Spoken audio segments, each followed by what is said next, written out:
versus Vic Soto at ang guest interrogator natin ngayong hapon, kapatid, matalik na kaibigan, Interrogator Tito Soto!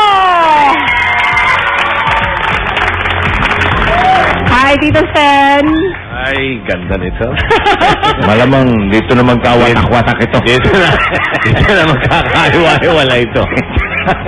Ano, Tito Sen? Wala nang patumpik-tumpik to. Oo, diretso na agad. Umpisahan mo na agad. Ganda ito, dapat na ito. Araw-araw ginagawa ito eh. Naku! Umpisa mo na ba? Hindi kaya lugi ako rito. Ha?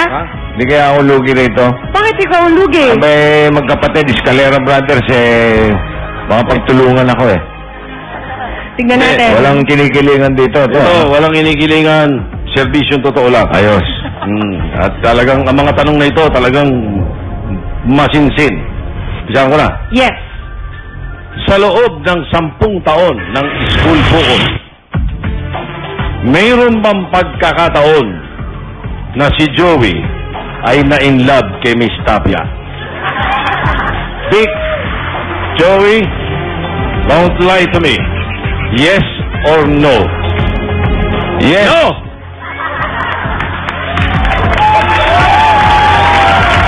Kontra na agad ang mga sagot nila, Tito Sen, pero malalaman natin kung sino nagsasabi ng totoo at kung sino ang nagsisinungaling. Ang nagsabi ng no, si Joey De Leon. No. Inspector, is it a truth or lie? It's a lie! O, sino sasayaw? Ay! Hoy! Ano to? Bumigay na! Anong kaguluhan to? Wow! Palakpakan natin ang mga guest dancers natin! Oyo, Kimby, at Gian! Sandali! Bakit walang lifting? Bakit? Walang lifting. Oo nga. Ano? Hindi gaya.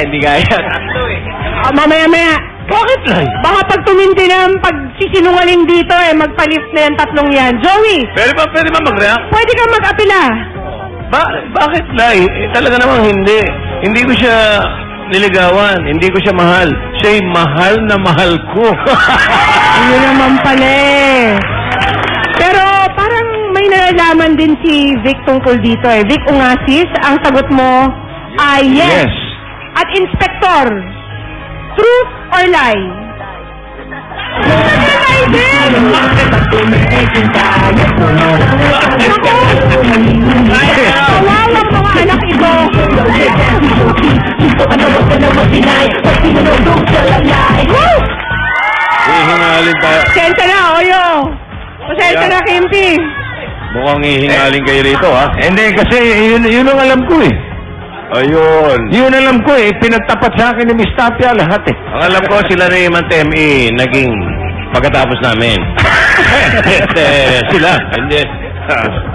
Doon sa pelikula, mapapanood nila kung paano yung pagtatapat sa akin ni Miss Tapia. Ayun. May cue eh. Oo. Cue doon eh. Oo. So, ang buong kwento, nasa school bukol 20 years after.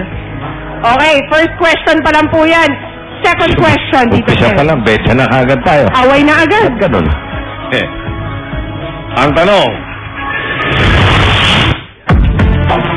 tanong, nung panahon ng school bukol, napabalita na si Vic ay maraming girlfriend. Sa prangkahang usapan at alam ng mga taga-school bukol, totoo bang si Joey ang mas maraming naging girlfriend? Vic, Joey, don't lie to me. Yes or no? No! Yes! Magkaiba na naman ang sagot. Totoo bang si Joey ang mas maraming girlfriend? Sagot ni Vic ay yes. Inspector, Yes na yes! is it a truth or lie? Or baka gusto lang niyang matanggal sa pagkasabit? Inspector, it's a lie! Ay, nako! Yan ang mga Bata to. Go, Oyo! Go, Oyo!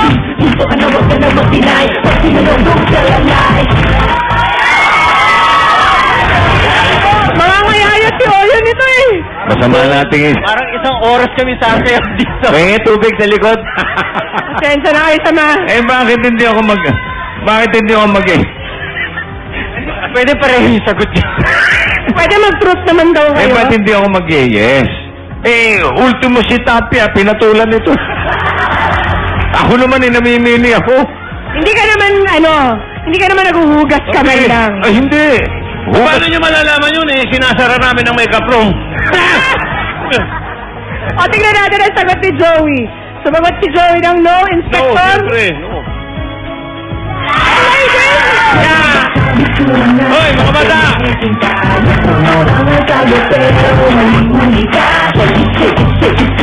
Go, Kimty! Go, Kimty!